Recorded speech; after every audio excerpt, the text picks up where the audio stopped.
Welcome to Sports Bias. Three guys with a bunch of different East Coast sports teams that we discuss in depth on this show. I'm your co-host, Christian, along with my co-host, Jack and Dan.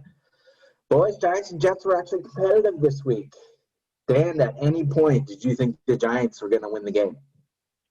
No, and I'll tell you why.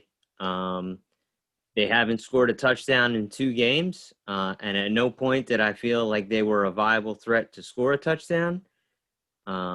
I don't even think they thought they were a viable threat to score a touchdown based on the way they closed out the first half, and Daniel Jones almost admitted as much in the post-game press conference. Yeah. So, no, I'm encouraged by the defensive performances, but I think what I was most encouraged by was defensive substitutions on the part of the coaching staff, realizing they were letting some dead weight get way too much playing time out there, and they gave some quick hooks early. Made a material difference in the way the defense played. That showed out tremendously, in addition to the interior of the defensive line continuing to play well. They're really the only consistent feature. But no, never a threat to win, but I guess you could call it an improvement. Yeah, I think it was an improvement, right? They, after last week's debacle against the 49ers, they come out, start with the ball, of course. Very first play, Evan Ingram drops another pass. Second play, Evan Ingram completely lifts on a block, leads to a sack. Evan Ingram single-handedly killing this team. But after that first drive and the Rams just shoving it down our throats and scoring a touchdown, you thought it was going to be a complete blowout. But then the defense steps up. Austin Johnson, shout out Penn State, huge defensive play to force a fumble. And, man, I got to give Patrick Graham, the defense coordinator, props. I mean, they don't have that much talent on the defensive side of the ball. But, again, aside from that 49ers game last week, they have played 3 pretty good games against 3, decent offenses. Yeah, and I think you look at last week and you could say, the defense really didn't start to get terrible until they got gassed in the second half after being out on the field so much. Last week I complained about Devontae Downs. Devontae Downs started as an interior linebacker this week, but got quickly replaced by Crowder, Mr. Irrelevant in the draft. The last pick overall in the 2020 NFL draft provided an immediate spark, made a flash play, and then made another flash play pretty late. Was very impressed by what Crowder had to offer, and that was a big change that kind of motivated the defense to play well, although it was ultimately undone by Julian Love, who was another substitution that they made, getting inserted back into the game and blowing coverage and immediately leading to Cooper Kupp's touchdown. So are you saying that the big adjustment that the Giants coaching staff made this week was to remove the bad players on defense and attempt to replace them with players who haven't made mistakes week after week? Yes, and I believe they call that coaching. I have a vague memory of such a concept. I'm trying to hold on to it, but I think that's what you call professional coaching. I believe that's what they're supposed to do. So I agree with you, Christian. Props to Patrick Graham, who seems to be miles ahead in terms of figuring out what to do with his side of the ball versus Jason Molasses Garrett and his slow offense. Yeah. Christian, are you impressed with the way, they say the offense improved in the second half, but are you impressed with anything really the offense did as a whole yesterday? Yeah, when I look at the offense, it's just, man, Daniel Jones is so frustrating. Yeah, he makes some great throws, but, we just can't kill the turnover bug. He had the fumble. At least he recovered it. 21 fumbles in 17 games for Daniel Jones. That's on yeah, time. 21. 17 games. But the point you make there about 17 games is we have to remember he's just finished his first season, right? This week he enters his second season of starting. So I don't think that book is written on him yet. I think when I look at the offense, they actually ran the ball. Surprisingly, the offensive line played, I thought, decent football. It's just the wide receiver. They just have no talent at wide receiver. Golden Tate, when he's not getting in fights with people on the other team, he's just another guy. they're paying him a lot of money. It was a horrible signing. He could, fifth-round pick, an unnamed fifth-round pick, could do what Golden Tate does every week. Slayton, we've talked about a lot. Slayton is a good player, but he's a number 2 wide receiver. He's not a guy who the other team needs to scheme around, but he could be a solid number 2, but he's forced to be a number 1 in this offense. And that takes away some of his playmaking ability. And then, week in, week out, I mean, we have to kill this Evan Ingram experiment. I think he was targeted 10 times. He had he had a bunch of catches, but, for very little yardage.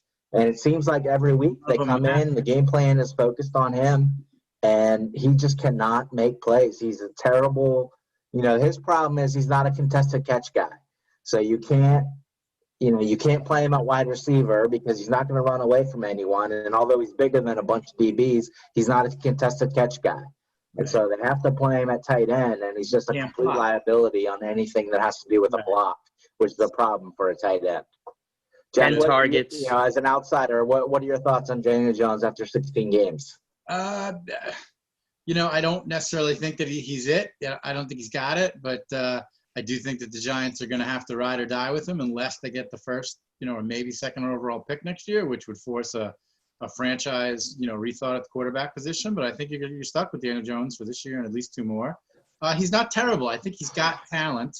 But if you surround any quarterback who's just above talented with the sorts of weapons that they've surrounded him with right now, no one could be. Babe Ruth couldn't be successful. I mean, Michael Jordan couldn't be successful in a situation like this. It wouldn't matter.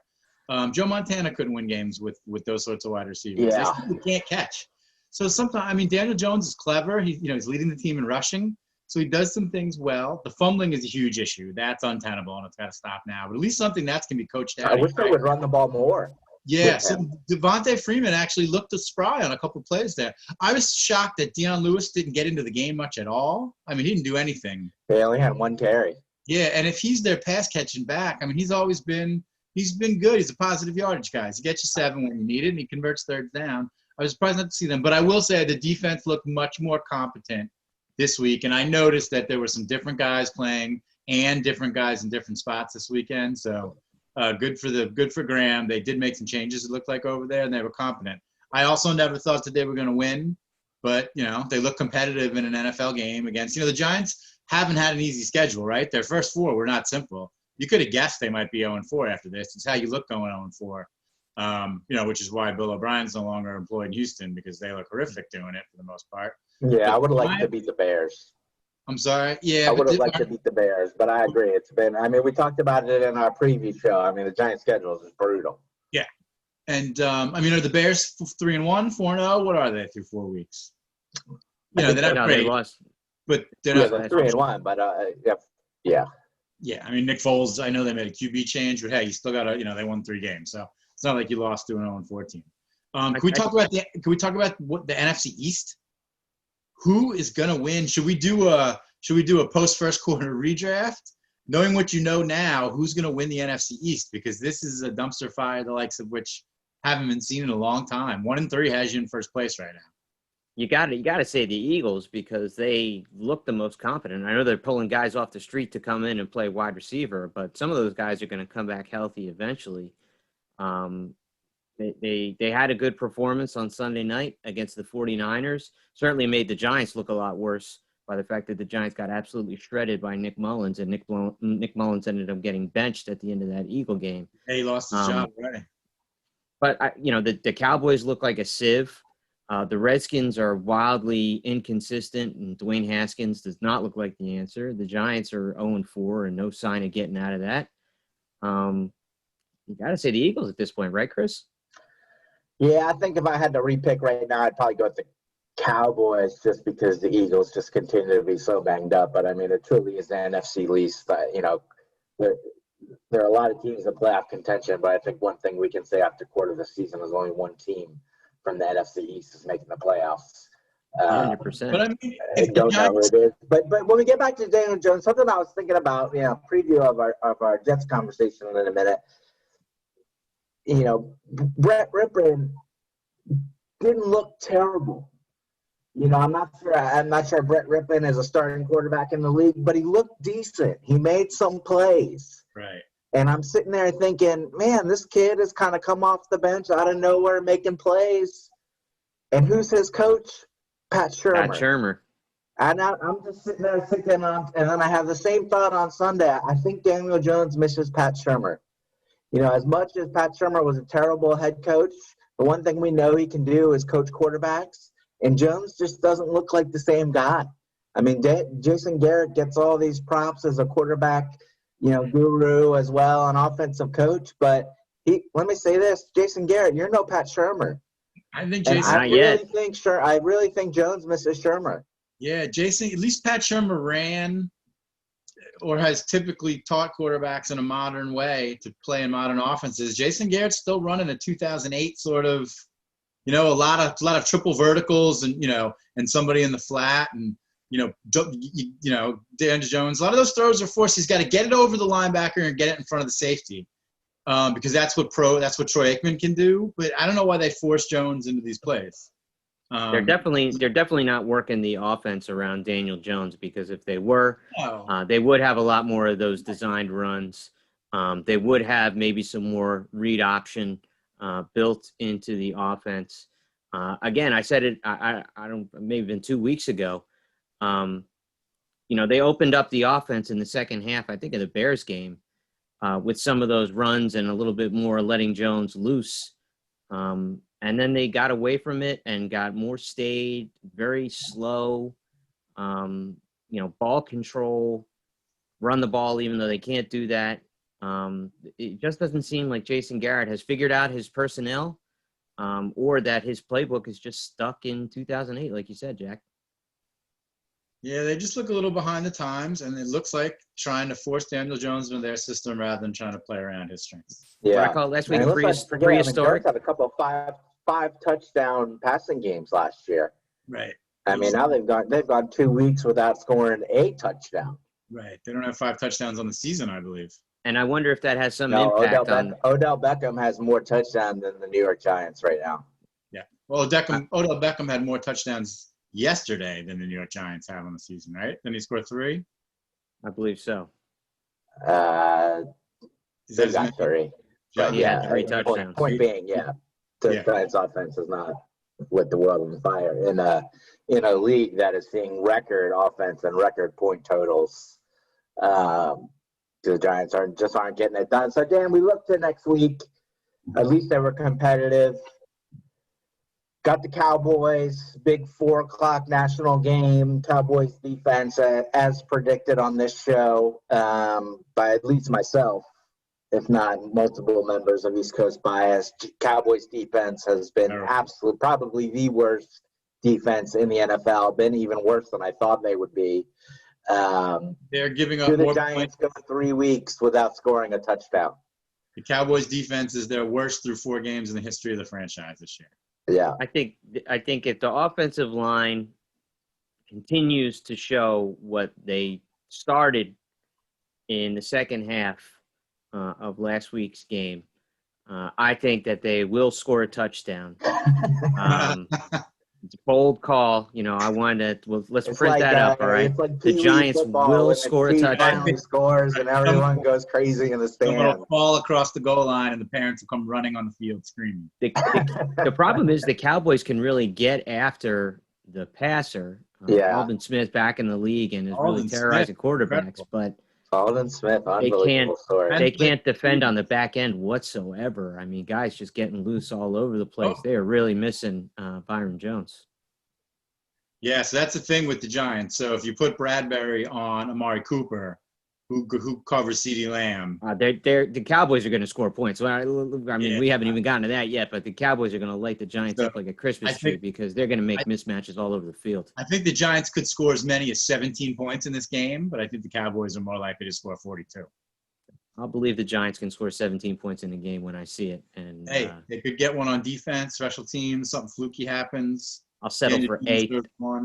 I'll settle for a touchdown at this particular point. Yeah, Cowboys are going to score, but I've got confidence in this defensive staff to to put some type of game plan together that can, keep them from scoring 40 points.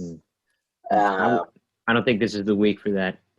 I'm a little annoyed at myself because Dak was going to be my preseason NFL MVP pick, and I went with Zeke instead of Dak, thinking that the Cowboys offense would light it up. And while Dak's not winning, I don't think he's not winning, but he's playing well. But he's thrown for at least 450 yards. Dak Prescott has as much chance of winning the NFL MVP as you do. I would say that seems pretty fair to say at this particular point. 3% chance then, because I do plan on getting my. That's a 0% chance. Look, that gives me a nice transition into one point that I'd like to make. It's similar to something I've made in previous weeks. It's just the absolute loser's mentality that is awash over the Giants. When you listen to the coaching staff after the game, you listen to the players, you try to figure out what the party line is. The standards are so low for this team that really, if they improve in a game or if they improve, for example, getting shellacked by the 49ers last week versus keeping it close on the road against the Rams this week, it's supposed to be taken as some type of moral victory, some type of progression. This team has been so bereft of wins in the last 3 years that I'm not really buying that type of progress. It's been spoon-fed to me through 2 coaches now. I'm not buying it anymore. This team really needs to be more aggressive and shoot their sights higher, because what do you have to lose? They're playing it way too safe. I don't think you can say it's a loser mentality through the whole team, because I don't think the defense has – if the defense had a loser mentality, I mean, they could just go out there and say, Jesus, we got the shittiest offense in the NFL. And they could almost just lay down, but they're playing their hearts out every week. It's a mentality that comes in through the sound bites. The defense may play hard and may be put in better position to win, but nonetheless, the entire organization is soaked with this loser's mentality. I mean, I don't know what the spark is going to be to get them out. The last 3 years and 4 weeks in the New York Giants, so yeah, I mean, they need to win. When you lose that, they need to win, and they need to abandon concepts like let's just kill the clock to end the first half and score a field goal and go into the locker room down by 1. You haven't scored a touchdown in, at that point, 6 quarters. You need to score a touchdown. Don't sell me field goals as progress. Yeah. It's a defeatist attitude, and it's not going to get you wins. They need bold vision. They need aggressive tactics.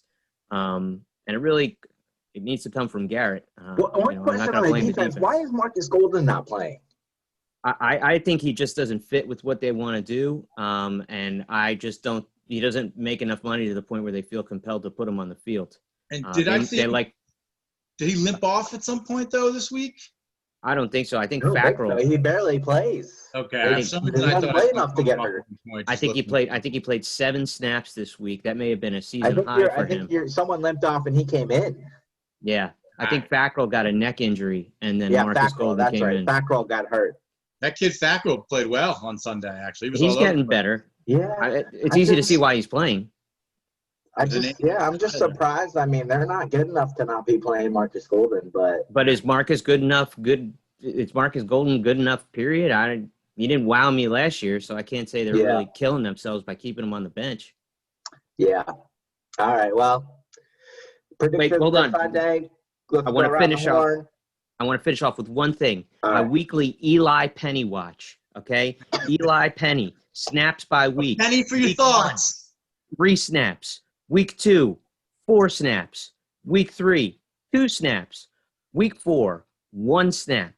Why is this guy active on game days? Dave Gettleman, if you're listening and you know how to use the internet, type me up an email. I know you know how to type based on the way you acted in your press conference.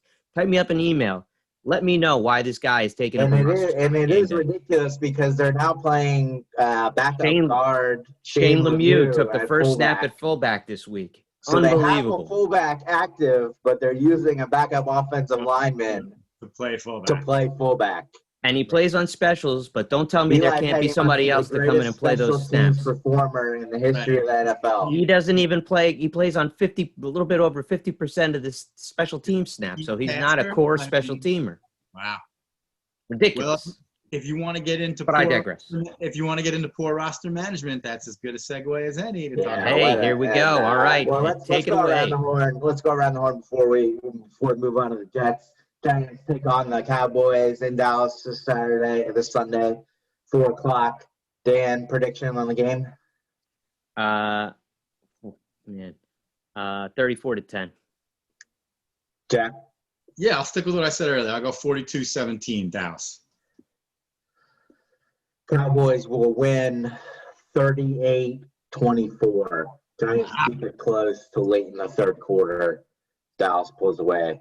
That Dallas defense is just so bad. It's bad enough to let the Giants score 24 points. That's really bad. 24 points, huh? All right. You feel good about him. Feel better than we do. 24 points. All right. Let's talk about New York's other team. Jack, your thoughts on the Jets? They were competitive as well this week.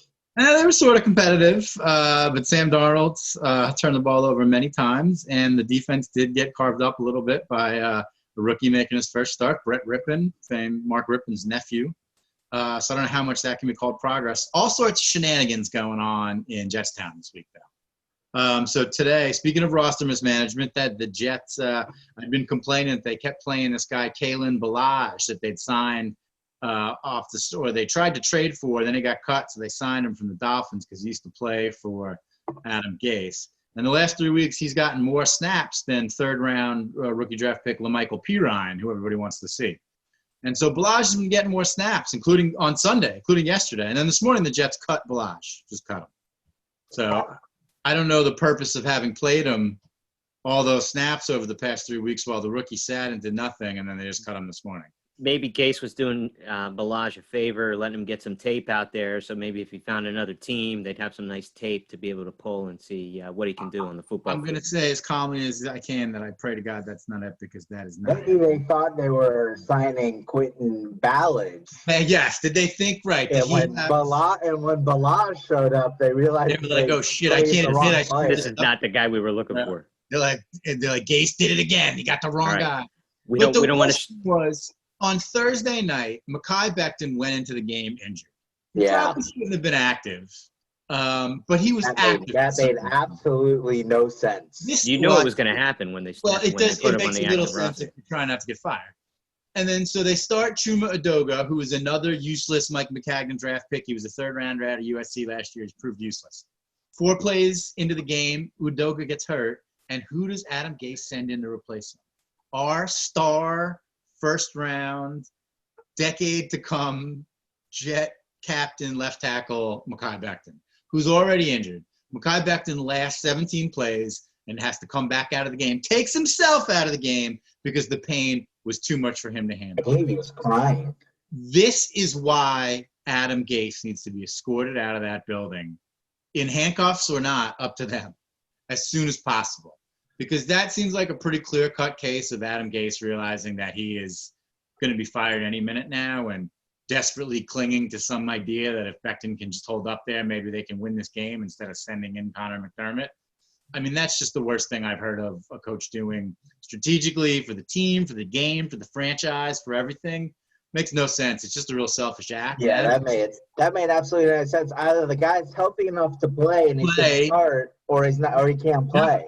Yeah, you're not putting him in for the fifth play because he showed up late to breakfast. Like he wasn't being punished; he was hurt. Yeah, that made no sense. He should not have been active.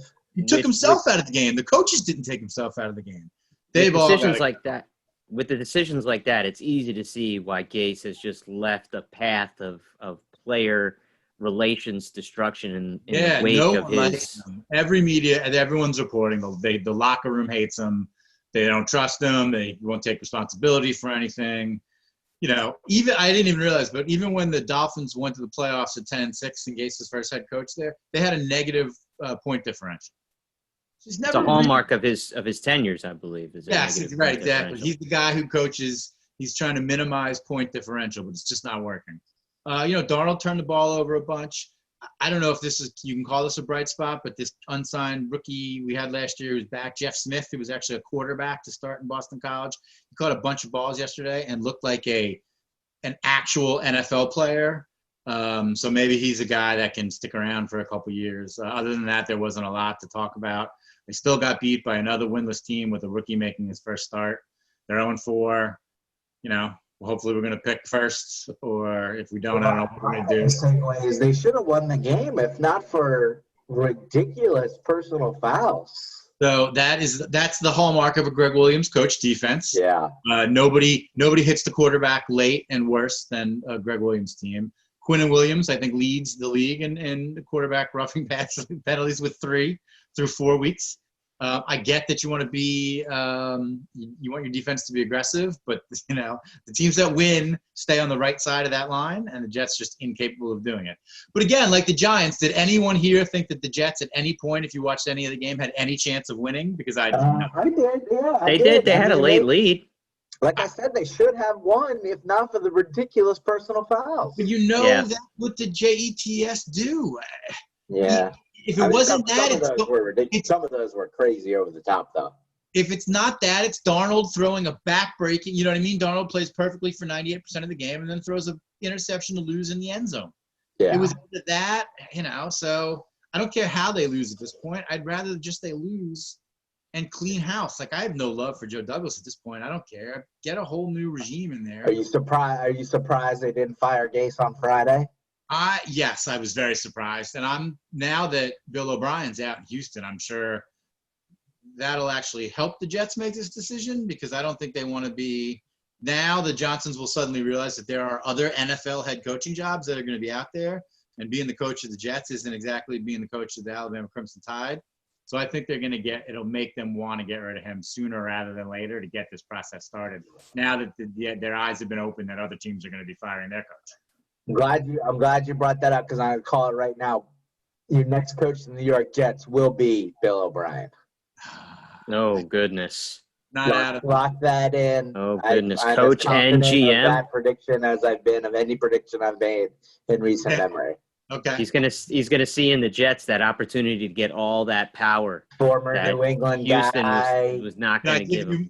Can I give you my hot take? My hot take? I think we live for those types of takes. So the next fire coach away. of the New York Jets. I don't think it's going to make this crowd happy. I'm going with James Franklin as the next coach of the New York Jets. Mm-hmm. That's my black. If I were a New York Jets fan, I don't know if I'd be happy with that. That's my dark horse college candidate that I was trying to think of last week. Need an East Coast guy who's a CEO type. People like playing for him. He's won at the highest level. I know winning a national title is hard, but he's been up there. I don't see him getting an NFL entrance. He's just not an NFL. Yeah, he's a college guy. You're right, and maybe he lasts 2 years, but these Jets are wacky, and you don't know what they're going to do, and that's my hot take here. Yeah. But Bill O'Brien to the Jets does make too much sense.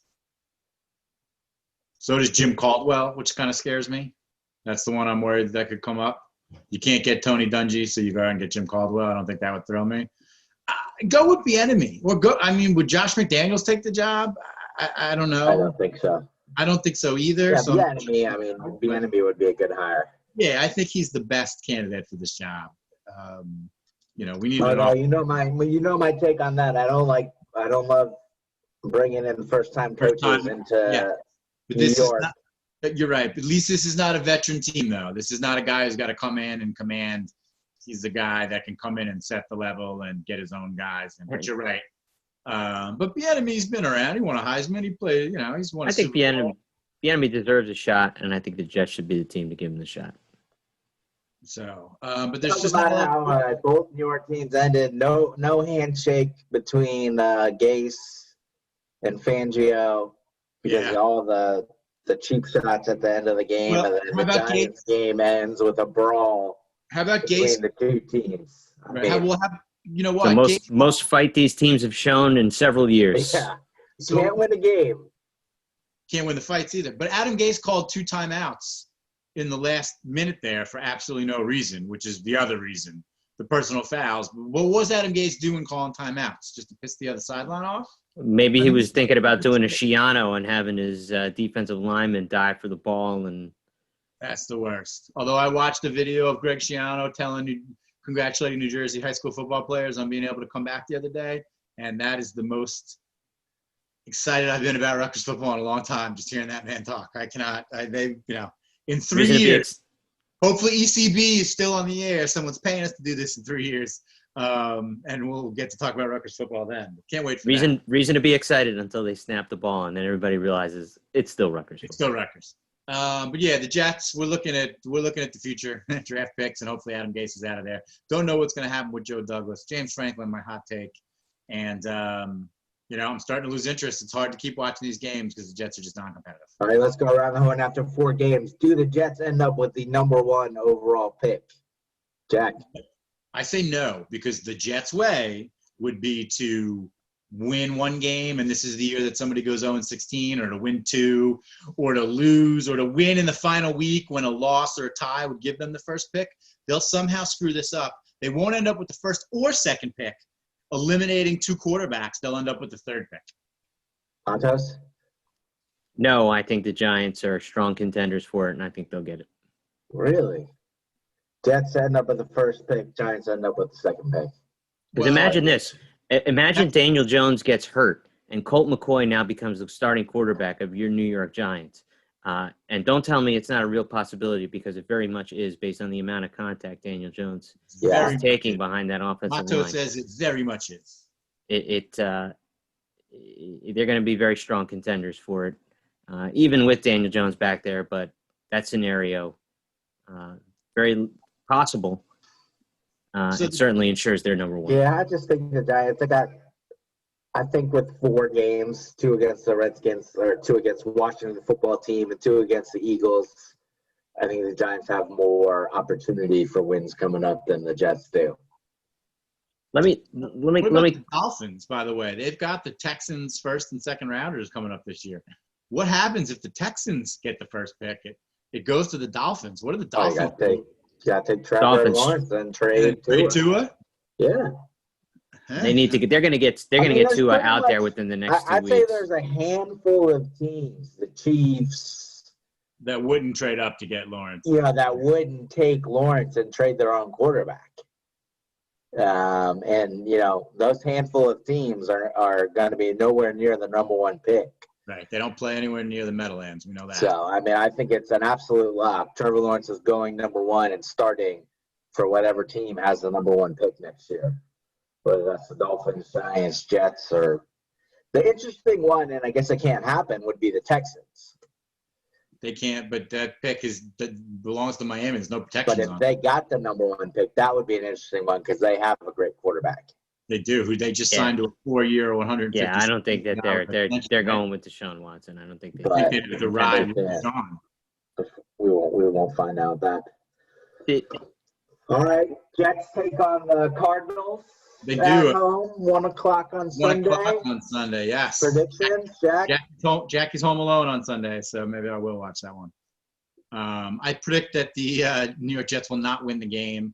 The Cardinals look pretty bad this weekend after getting off to a hot start, but they're better. I don't see what we're going to do to contain Kyler Murray or those receivers.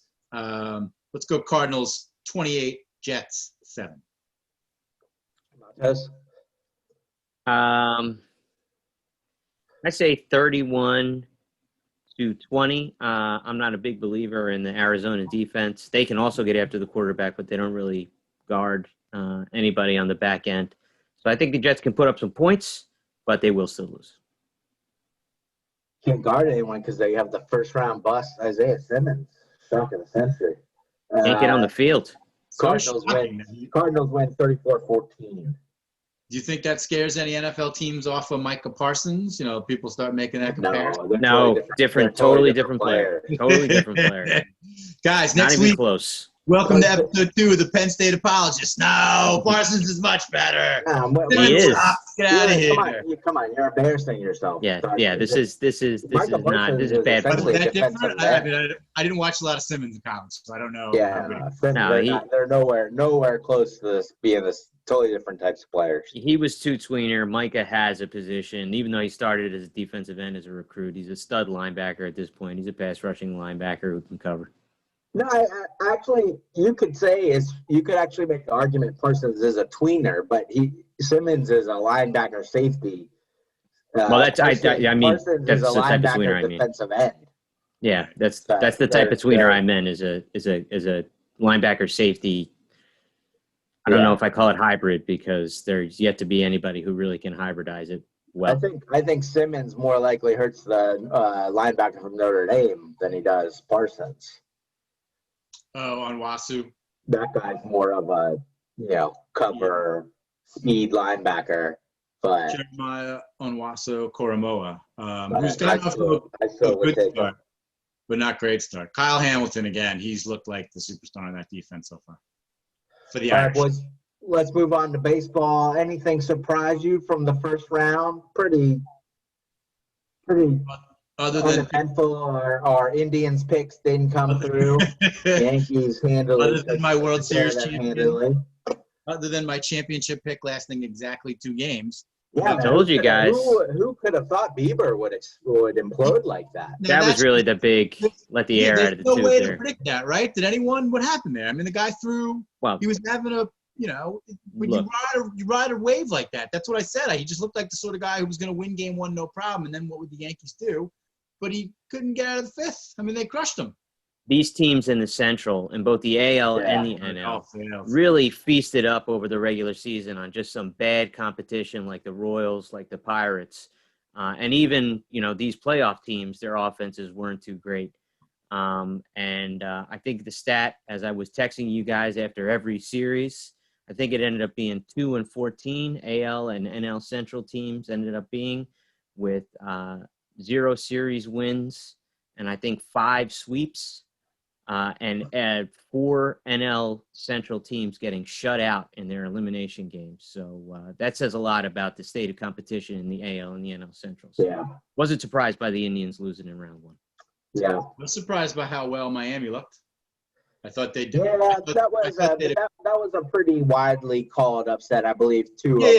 I thought they had had and that was widely called. But they got that great young pitching, Sixto Sanchez. Phillies fans out there are going to be kicking themselves for a long time. Old Sixto's in South Beach and not in South Philly. Yeah, you know what that trade reminds me of? The Jared Kalanick move by the New York Mets. It'd been a couple weeks, guys. It has been a couple weeks. Had to do it. I know that you guys. I don't know who that is. I know who you is guys that? called the Marlins, but they looked really good winning the series. They looked like if Sixto could pitch twice in a series, and the second guy, Pablo Lopez. That's the second guy, Pablo Lopez. I also believe his name is pronounced Kalanick. I believe a Kalanick is something different.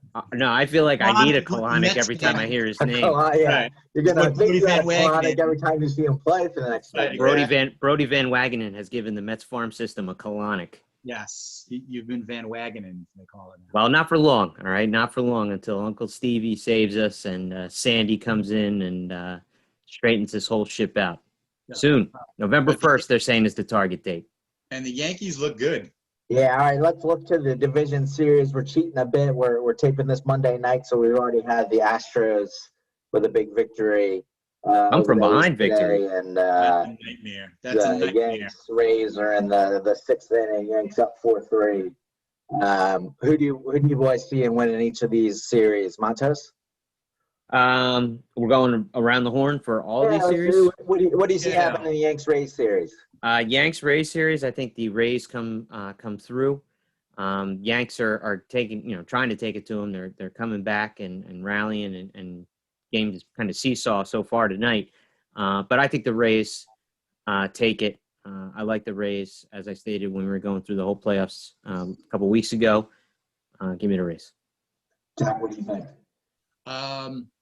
I always tend to side with the team that I think has the best player, even if the other team's got more good players. I think the Yankees have the 2 best players in this series, Garrett Cole and just DJ LeMahieu, who the Nats could have signed last year for a normal number.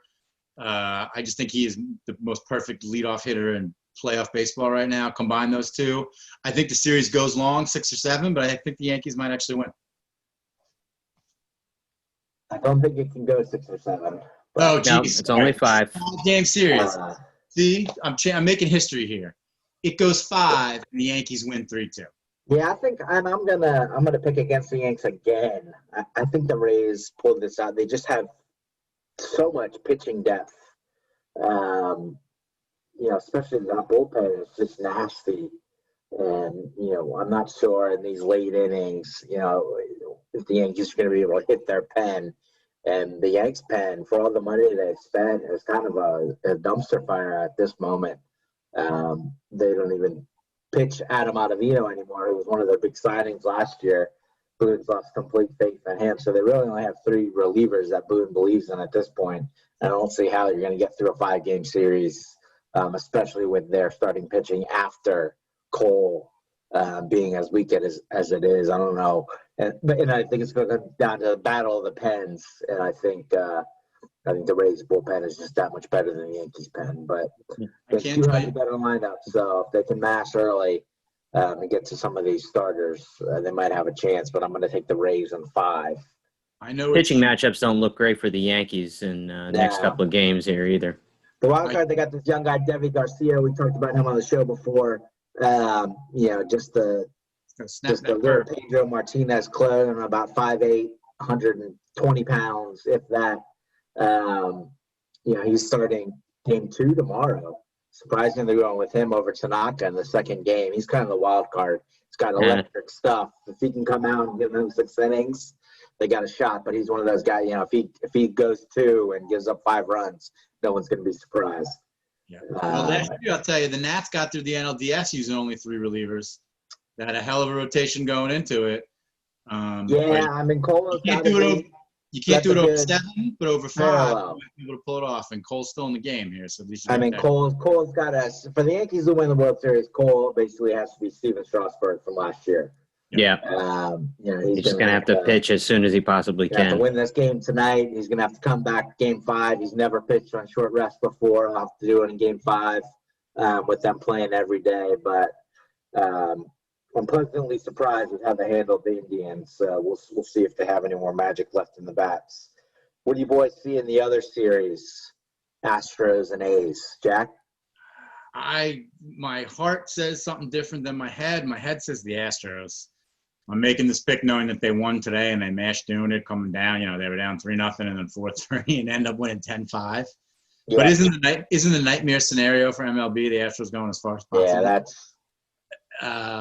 And so, again, the A's are missing their own best player, and they put it that offense is just, it's not great. And I don't know if they can get through another series with an offense that's struggling that much.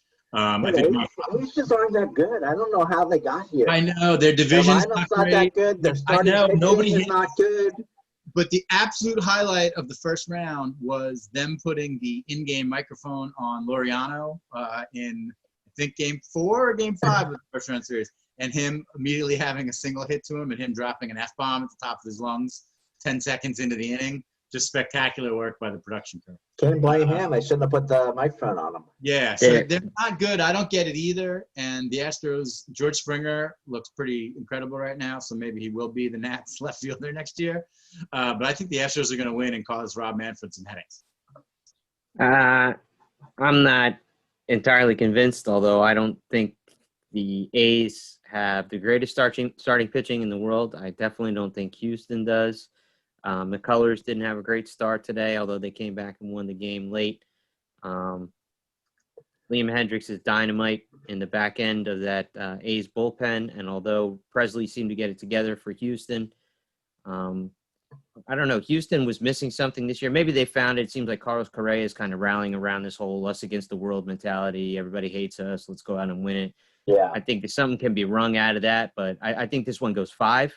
And I think the A's take it in 5. What a jerk he is, by the way. Everyone does hate you because you cheated, but I think I totally agree. A's do have an electric pen, but I don't think their starting pitching or lineup is good enough for it to matter. I'm going to go Astros in 4. Yeah, you got to take leads to protect them. Can the A's get enough leads where that bullpen will matter? I think so. The Astros starting pitching is just McCullers and Greinke, the rotting corpse of Zach Greinke and a bunch of dudes you'd never heard of. So I just don't believe in the starting pitching of the Astros to be consistent, to really put the A's away or at least take advantage of this big win they had today.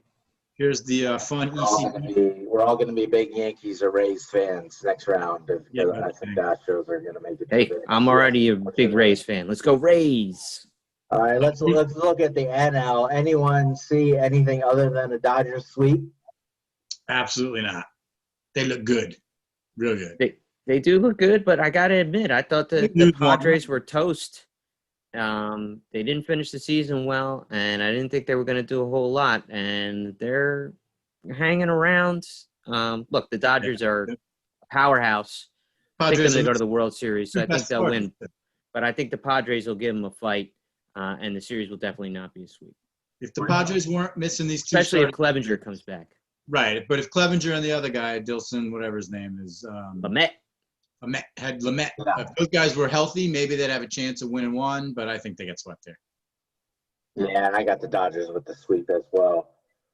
What about Marlins-Braves? Montes, what do you see there?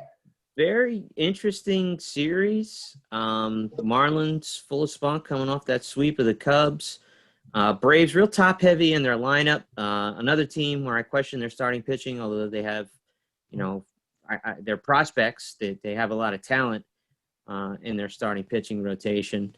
I don't really believe in the Braves bullpen, but I'll tell you what I do believe in, and that is Freddie Freeman. Dude's a beast. Acuna will get his. Marcell Ozuna is a stud. I don't think it's a sweep. I think it goes maybe 4 or 5, but I think the Braves overcome the Marlins. Yeah. I was going to say the same exact thing as Dan. Again, when I'm not sure and I think it could be a toss-up, I go with the team with the best player, and I think Freddie Freeman may be the most underrated player in baseball. Just an incredible hitter and an underrated defender. I think the Braves, this could go 5. Depends on how many times Sixto's going to pitch. And if he pitches well in game 1, if they win, then the Braves are going to have to come back. Could go 5, but if the Braves end up getting through this, I think a Dodgers-Braves NLCS is going to be pretty incredible. Sixto not pitching until game 3.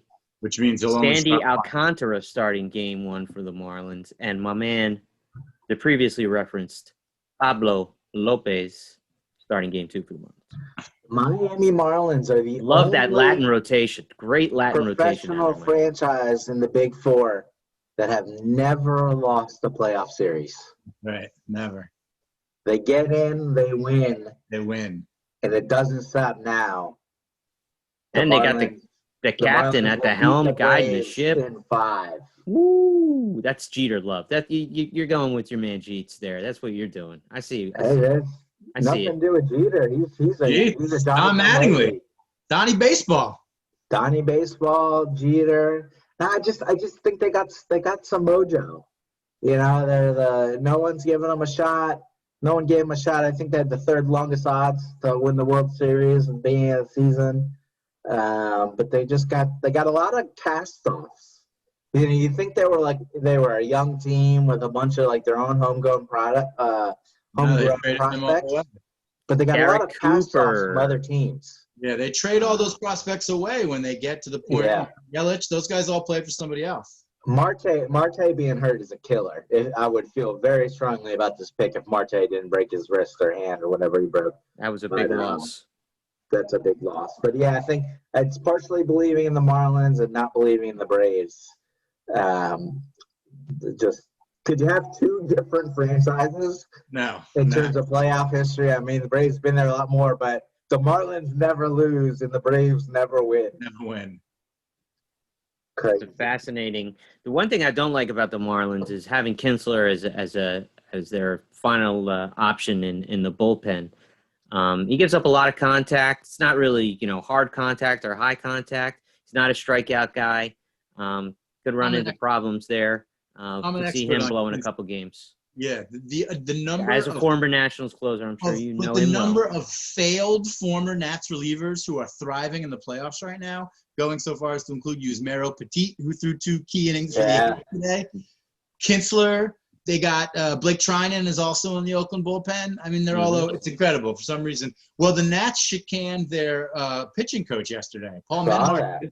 He'd been with the organization for 15 years and worked his way up from minor league, instruction all the way to major league pitching coach. And then they let him go. Wasn't a great year for pitchers. It's not his fault that people get hurt, though. But I was surprised. The Nats have always been a good organization by their people for the most part. Maybe not giving Jim Riggleman an extension, notwithstanding. But they've never done stuff like this, so it was strange just for them to let him go like You the that. pitching coach last year? No, He it was new this year. Oh, was he? No, was he the coach last year? So they fired Derek Lilliquist a couple months into the 2019 season, and Menhart took over. So he won the World. He was there. Yeah, so he is the World Series winning pitching coach. He got fired. That's hard. Raw deal for Mr. Menard. Yeah, he didn't trade DeAndre Hopkins, so I don't know why that had to happen today, but they're going to replace him. All right, well, that's our Division Series picks. We'll see how we do. And, boys, that's it for this week's show. No, we got to close it out tomorrow night. Number 1 pick coming to Broadway. Alexi Lafreniere, come on down to Rangerstown. Let's go Rangers. Best thing to happen to me in the last 5 years is getting that number 1 pick. Quebecois prospect. Quebecois. The New Jersey for the lottery there for the Rangers. Congratulations. Order that jersey now. Yep, the Devils have 3 picks in the first round tomorrow. Wednesday. And I'm sure they all stink. That is because the Devils are going through their second complete rebuild in only 5 seasons. Hey, and I didn't have a chance to read it, but someone texted me right before the show. A lot of King Henrik to the Caps rumors. Is that true? Yeah, I do hear that. They're going to let Holtby walk, start the young guy, and bring in the King as the backup. I don't understand that. I love it, but he's not going to get a starting job somewhere?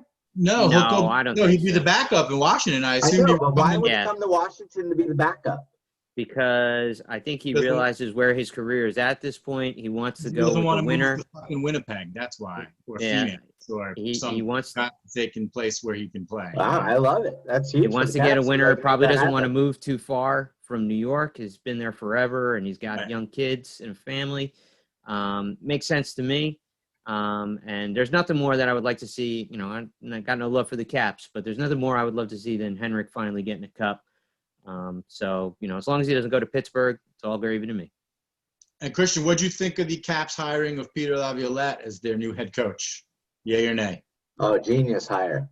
Genius hire. Yeah, absolutely. Genius. They needed a veteran who's won before. Yeah, the only other time they hired a head coach with previous NHL experience was Trotz, and they won the cup. Every other time they've sacked Ovi with, some newbie who's never coached in the NHL before. Labby seems to wear out his welcome pretty quick, but he is very successful in those initial couple of years. Well, this team's at the end of its run. They only have a year or two left, so it won't be enough time to wear out his welcome. They'll win, or they're going to tear it down. So I thought that was great. Happy to see Ted pay the money for once. Yeah, that's true. Still runners letting Trotz go. Worst decision he ever made, but at least we got the cup before he did it. All right, boys, that's it for this week's show. Tune in next week for East Coast Bias Big Ten preview extravaganza. We'll go over the whole conference, focus on Penn State and Rutgers. Long in the works. I believe Big Ten Maryland is 19 days away. Thank God. Don't forget about the Maryland Terrapins as well. Come on now. Maryland Terrapins. They're in the Big Ten? What? Yeah, Maryland and Rutgers are both in the Big Ten. Same day. Get out of here. Yep. If I skip hardly the class, tell. If I skip the class at your university, you're in the Big Ten now. All right. Well, tune in next week for that. We'll cover Jets Giants, hit the best baseball playoffs again, and but next week is Big Ten preview extravaganza. Can't be missed if you're a fan of the Big Ten. All right, boys. Any other shout outs? That's it.